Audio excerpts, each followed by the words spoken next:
수익 중단 조치입니다. 어허, 이거 무슨 얘기인지 보겠습니다. 사생활 폭로 빌미로 협박, 찌양 측 구제역 등 4명 고소 방침.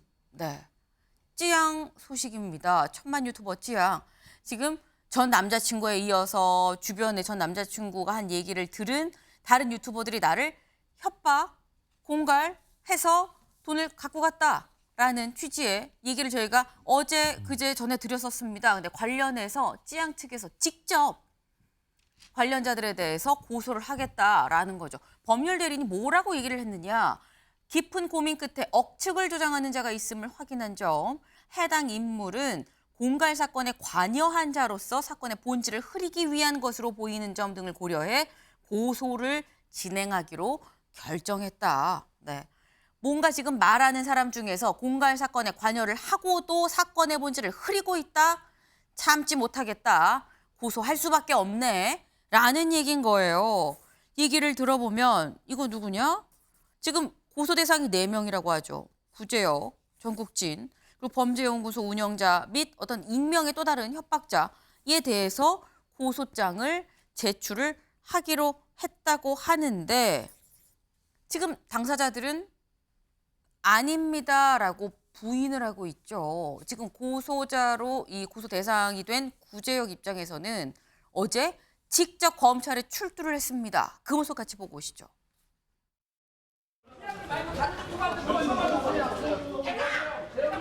얼마 받았어요? 제가 그거를만 좀 뒤로 가주시겠어요? 조금만 뒤로.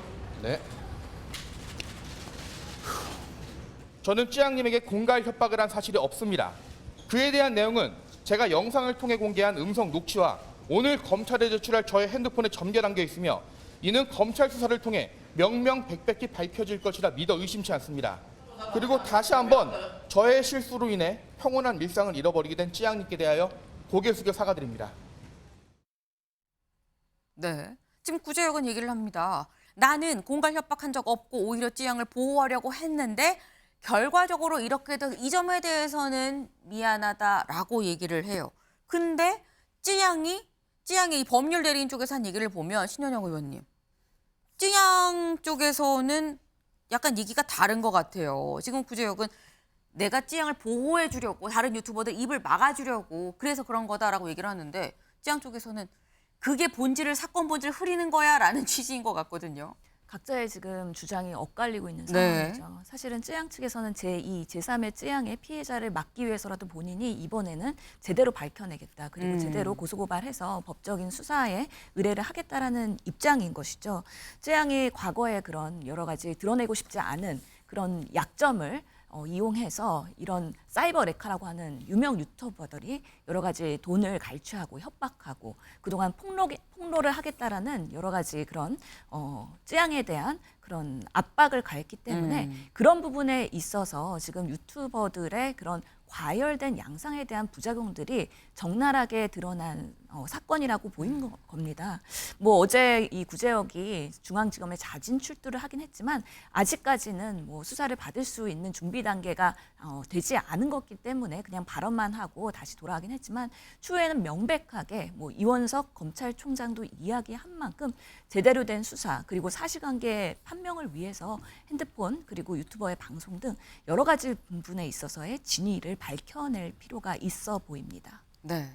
일단 찌양 쪽에서도 고소를 진행한다고 하고요. 구제역 입장에서는 내가 자신 출두하겠다라고 자신감을 내비치고 있는 지금 그런 상황입니다. 더불어서 아까 말씀 중에 나왔죠. 이원석 검찰총장이 뭐라고 얘기를 했느냐. 이렇게 얘기를 했습니다. 네. 유튜버 중대범행 구속 수사하라. 구속이 인신구속이에요. 내가 어딜 갈 수가 없는 거죠.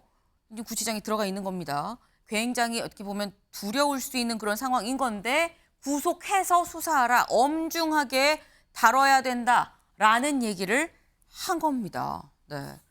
결국 뭐 고소를 한다고 얘기를 했기 때문에 검찰 수사를 통해서 밝혀질 부분이 최종 밝혀지고 이걸 통해서 이번 사안을 계기로 어떤 이런 문제들 그동안에 좀 과열됐던 유튜브 시장에 대해서도 좀 뭔가 다른 해법이 좀 나오지 않겠는가라는 해석이 들기도 하는데 강전혜 변호사님. 네, 지금 이원석 검찰총장이 유튜버들의 이런 범죄에 대해서 구속 수사를 하라라는 이야기를 하지 않았습니까? 네. 법조계에서 봤을 때는 그렇기 때문에 구제역이 자진 출석을 한 것이 아닌가 이렇게도 볼 수 있거든요. 만약에 구속영장이 청구가 되었을 때 거기에 대해서는 도피 가능성, 증거인멸의 우려 이 두 가지를 크게 보게 되는데요.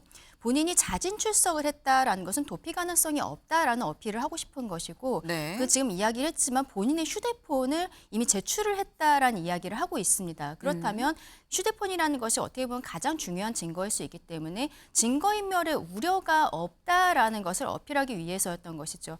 뭐 지금 알려진 바와 같이 검찰 측에서는 아직까지 이 조사에 대한 준비가 덜 되어 있는 상황에서 구제역이 먼저 본인이 자진 출두를 했던 것은 이런 것에 대한 노림수가 있는 것이 아닌가라는 분석도 가능할 것 같습니다. 네.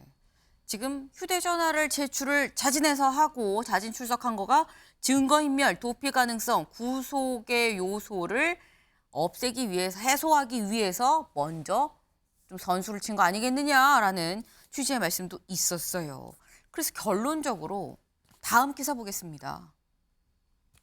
유튜브 찌양 협박 의혹 유튜버들 수익 중단 조치, 찌양 검의 고소. 네. 사실 검찰에서는 수사 엄정하게 하겠다, 구속할 수도 있어요라는 시그널을 지금 내비친 거고요. 유튜브 입장에서는 어떻게 했느냐?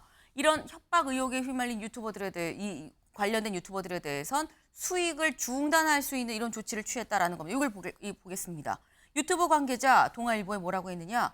플랫폼 외부에서 유튜브 커뮤니티에 해가 되는 행동으로 크리에이터의 책임에 관한 정책을 위반한 구제역, 카라큘라, 주작감별사 등의 채널은 유튜브 파트너 프로그램에 참여가 정지됐다. 말이 좀 어렵죠. 하지만 이 얘기 즉슨 뭐냐?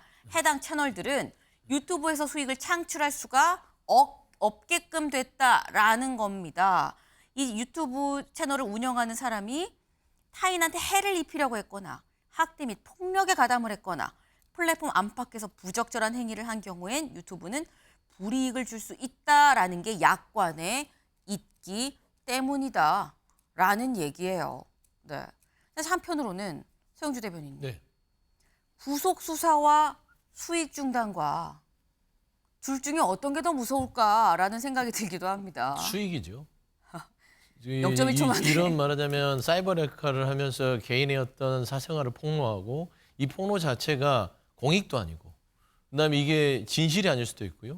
왜곡되고 자극적인 거, 더 자극적인 거를 통해서 본인들은 조회수 통해서 수익만 올리면 된다는 식이잖아요. 이게 따지고 보면은 이들은 인신의 구속 자체도 수익이에요. 구속되는 동안 그런 자극적인 영상을 통해서 수익을 못 얻잖아요. 아하. 결국에는 수익을 끊는 게 가장 이들에게 존재의 의미가 있는 것이다. 따지고 보면 사이버 레카들이 무슨 공익을 위해서 뭘 지금 유튜브를 하나요? 저는 이게 심각한 문제라고 봅니다.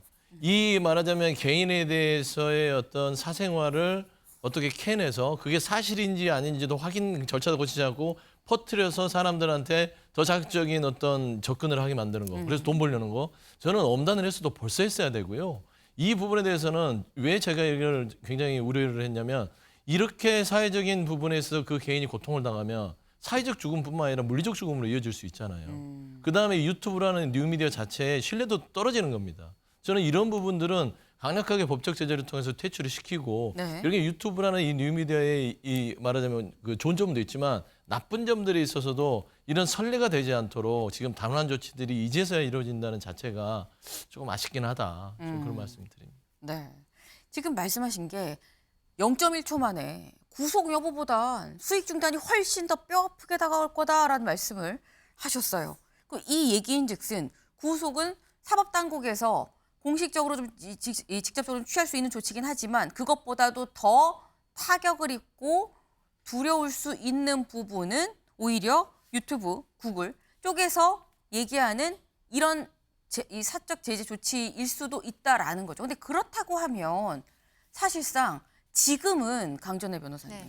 지금은 사실 그런 부분에 대해서 많이 좀 구멍이 법적으로 너무 많은 거 아니냐란 지적이 있습니다. 맞습니다. 지금 유튜브 입장에서 본인들의 어떠한 정책에 크리에이터의 정책에 맞지 않기 때문에 수익 구조를 지금 중단시킨 것인데요.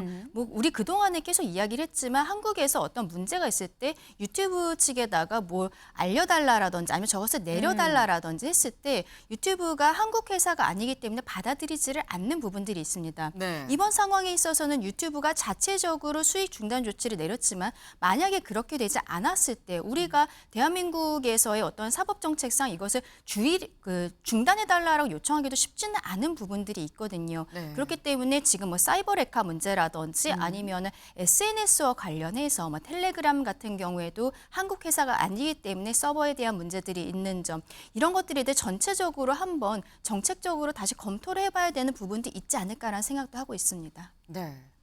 지금 사실 많은 분들이 이런 생각하지 않으실까 싶어요. 만약에 이번 이 사건이 1000만 유튜버 모두가 알고 관심이 가는 찌양의 사건이 아니라 일반 어느 누군가의 사건이라면 과연 유튜브 측에서 나서서 수익 중단 조치를 했었을까라는 생각도 하시지 않을까 싶습니다. 왜냐하면 이게 걸면 걸리는 관심을 보고 보면 보이지만 관심을 갖지 않고 지나치면 못 보는 그런 부분들이 확실하게 존재하기 때문인데 그렇다는 얘기는 이게 지금 제도화가 되지 않았다는 얘기인 거죠. 그런 포인트들을 제도화하는 게 유튜브, 구글 그리고 더 나아가서 여의도에 있는 분들의 역할이 되지 않을까 하는 생각을 좀 같이 해봅니다. 저희가 준비한 소식 오늘 여기까지입니다. 오늘도 좋은 하루 보내세요.